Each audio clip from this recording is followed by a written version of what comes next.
It was early October 2007 in Dorchester, Massachusetts, a time when the leaves were just beginning to turn and the air held that distinct mix of autumn, chill, and city life.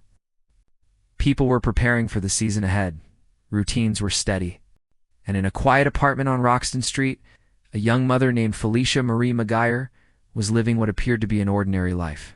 Friends said she loved her son deeply. She was 32 years old, determined, vibrant, and always in contact with those she cared about. She wasn't the kind of person to disappear without a word, but in October 2007, Felicia did disappear. From one day to the next, her voice was gone, her phone silent, her name soon appearing on flyers instead of in conversations. Felicia's story is one that has haunted Boston for nearly 2 decades. It's a story of a woman whose absence became a mystery spanning years. A case that twisted through rumors, leads from legal battles, and a mother whose loved ones never stopped searching for answers. To understand how it all began, we have to return to who Felicia Marie McGuyer was before the silence began.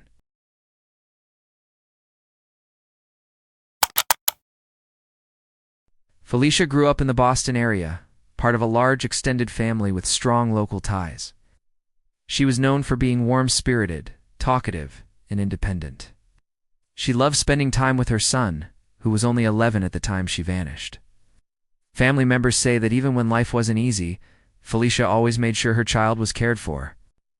That bond of love between mother and son became one of the clearest signs to investigators later that something was seriously wrong. She would never willingly abandon him. In the years leading up to her disappearance, Felicia had been living with her boyfriend, a man named David Penna, in a first-floor apartment on Roxton Street in Dorchester. Their relationship, according to friends, was complex, sometimes affectionate, other times strained. Neighbors occasionally heard loud arguments, but nothing that stood out as more than ordinary domestic tension. Felicia's mother and relatives visited often, and her son split time between homes. There was no sign that she planned to leave, no packed bags, no final goodbyes. Everything she owned remained behind. October 7, 2007, began like any other day. Felicia was at home in Dorchester. There are no verified public sightings of her after that evening. Later accounts from her boyfriend would claim there had been an argument between them, one that, according to his statement, escalated and turned physical. He claimed Felicia attacked him with scissors, that he was injured, and that he left the apartment to stay with family. When he returned, days later, he said Felicia was gone, her belongings missing. And he assumed she had gone to Florida to stay with an old boyfriend. But her family quickly rejected that claim. Felicia's phone went unanswered, and she had never mentioned plans to leave the state. Within days, what happened inside that apartment in early October has remained at the heart of this case. Because while David Penna claimed Felicia simply left, neighbors told investigators something else. Around the same period, one neighbor said they saw 2 men late at night, possibly in the early hours before sunrise, carrying a large rolled-up carpet or blanket out of the building. They placed it into a vehicle and drove away quickly. No one thought much of it at first. Only later, when Felicia never returned, did that detail take on chilling significance. Boston police opened a missing person investigation. Officers searched the Roxton Street property, interviewed neighbors, checked hospital admissions, ran Felicia's name through national databases. Days became weeks, then months. There were no calls, no bank activity, no new sightings. The woman who once called her family daily was simply gone. As the investigation deepened, attention turned again to the apartment and to David Penna. He told police he had no idea where Felicia was. Detectives noted inconsistencies in his story, but there was little physical evidence to work with. The apartment had been cleaned and repainted, and too much time had passed for forensic results to provide clear answers. What investigators did have were statements, neighbors describing noises that night, people recalling arguments, and one man years later claiming to have helped move something he believed was a body wrapped in a carpet. That witness came forward about a decade after Felicia vanished, according to court filings later unsealed. The witness said he was approached by Penna on the night of the fight and helped him carry a heavy, rolled-up carpet from the apartment to a vehicle. He claimed that when the carpet shifted, he could see part of what he believed was a person inside. They drove to a remote wooded area, unloaded it, and left it there. That revelation reignited the case. By 2017, detectives were re-interviewing witnesses, searching wooded sites across Massachusetts and working with federal partners to verify locations. Over time, investigators built a timeline. Felicia seen alive on October 7th, reported missing about 10 days later. Physical evidence limited, but multiple witness statements pointing to suspicious behavior. And no credible sign she ever left the state. Still, the absence of her remains made everything difficult. Without a body, it's harder to prove exactly what happened. Yet the investigation pressed on. For years, the file stayed open, with new leads occasionally surfacing. Then, in early 2023, 16 years after Felicia disappeared, the Suffolk County District Attorney's Office announced that David Penna was being charged with her murder.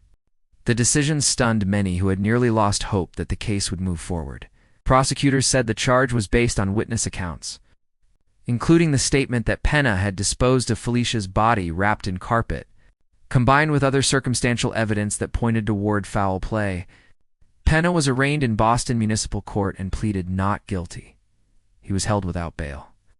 For Felicia's family, it was a bittersweet moment. Relief that the case was finally being recognized as a potential homicide, and sorrow that the truth might confirm what they had long feared. But as the legal process unfolded, challenges mounted. Without remains, physical evidence was limited. Defense attorneys questioned the credibility of witnesses, particularly those who came forward many years later. In 2024, prosecutors faced a difficult choice: continue with a case that might not meet the burden of proof, or change strategy in hopes of finally bringing Felicia home. That spring, they decided to drop the murder charge against David Penna in exchange for his cooperation to help locate Felicia's remains. It was a controversial but calculated move, one meant to prioritize finding Felicia over securing a conviction that might fail. Investigators hoped that by gaining Penna's cooperation, it could bring closure to the family and finally recover the remains of a woman missing for nearly 2 decades. Search efforts continued through late 2024 into 2025. Teams scoured wooded areas around Boston and beyond, guided by old maps, witness recollections, and newly analyzed data. Still, as of today, Felicia's body has not been publicly confirmed found. Each passing year leaves her family balancing between hope and despair, holding on to memories while waiting for a phone call that might finally end the uncertainty. Felicia's mother has spoken often about the pain of not knowing. She described her daughter as joyful, devoted, someone who loved life and loved her child above all else. She has pleaded with anyone who might know more to come forward, even anonymously, saying that silence has gone on too long. Police continue to ask for help from the public. They've requested that anyone who lived near Roxton Street in October 2007 think back to anything unusual. Strange smells, vehicles parked where they shouldn't be, people moving items late at night, even small recollections can hold. Investigators emphasize that it's never too late to share information, and that sometimes the smallest memory is the missing piece. The search for Felicia Marie McGuyer is not just about finding a body, it's about giving a voice back to someone whose life was interrupted and whose story deserves completion. Her case sits among many unsolved missing person mysteries, but her name continues to echo because of the persistence of her family and the small community of advocates who refuse to let her be forgotten.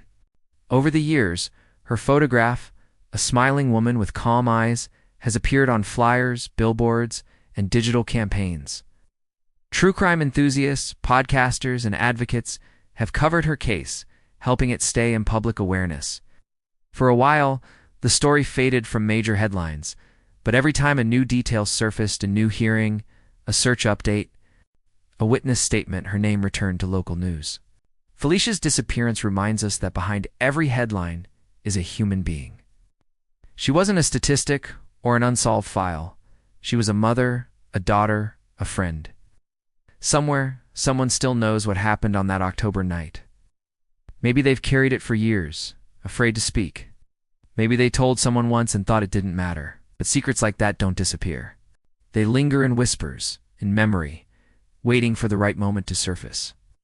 If you know anything about Felicia Marie McGuyer's disappearance, if you lived in Dorchester in 2007, if you remember seeing a rolled-up carpet being moved from Roxton Street, or unusual late-night activity, you can contact the Boston Police Department or the Suffolk County District Attorney's Office. Tips can be left anonymously. The smallest fragment of truth could finally bring peace to her family. Years may pass, but time doesn't close wounds like these. It only deepens them until truth and accountability begin to heal them. Felicia's story continues because there are still people who refuse to forget her. Family members who still hang her photos, friends who still post tributes on social media, and investigators who still reopen the file, hoping the next call will be the one that solves it. For Felicia's son, now an adult, the memory of his mother is all he has left to hold. The unanswered questions remain. What truly happened that night? Where did she go? And will those responsible ever reveal the full truth? As you listen to her story, remember that behind every unresolved disappearance are people still waiting. Waiting for news, waiting for justice, waiting simply to know. Dorchester may have changed since 2007, but on Roxton Street, the echoes of that night remain. For many who knew Felicia, that corner of Boston will always be the place where the questions began, till the day her remains are found. Her name will stay on the lists of the missing, her story retold by those who care enough to keep it alive. Felicia Marie McGuire vanished without a trace, but her story endures, a reminder of love, loss, and the enduring need for truth. If you have any information that could help bring answers, contact Boston Police Homicide Unit at 617-343-4470 or the Suffolk County District Attorney's Office at 617-619-4200. Her family deserves closure. Thank you for watching Fatal Secrets of True Crime. Subscribe for more stories like this, real crimes, hidden truths, and the secrets they tried to bury.